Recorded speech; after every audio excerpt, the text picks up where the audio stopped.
Usap-usapan ngayon sa showbiz ang kumakalat na espekulasyon tungkol sa umano'y secret marriage ng tambalang Kim Pao matapos ang kanilang gaganapin na concert sa US.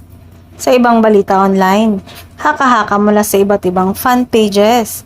Isa sa mga pinag-uusapan ay ang viral clip ng dalawa habang magkasamang umaawit sa entablado na lalo pang nagpaigting sa interes ng publiko tungkol sa tunay na estado ng kanilang samahan.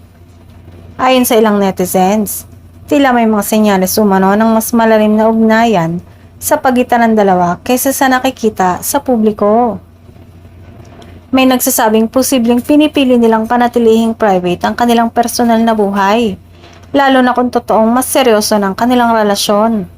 Gayunpaman, nilinaw ng marami na wala pang anumang matibay na ebidensya o opisyal na kumpirmasyon kaugnay ng isyong kasal umano sa abroad. Sa kabila ng lumalakas na intriga, kapansin-pansin na nanatiling tahimik ang parehong kampo. Sa ilang panayam, naging pabiro pa si Paolo Avellino pagdating sa mga tanong tungkol sa kanilang relasyon, habang si Kim naman ay patuloy na nakatutok sa kanilang mga proyekto at hindi nagbibigay ng direktang pahayag ukol dito. Para sa kanilang mga fans, mas mahalaga nakikitang good vibes at respeto sa pagitan nila kaysa sa mga haka-haka.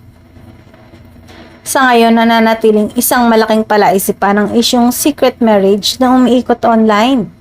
Hanggat walang malinaw na pahayag mula kina Kim at Paolo, mananatili itong bahagi ng karaniwang intriga sa mundo ng showbiz, kung saan ang bawat kilos sa mga artista ay madaling mapag-usapan at mabigyan ng iba't ibang interpretasyon ng publiko.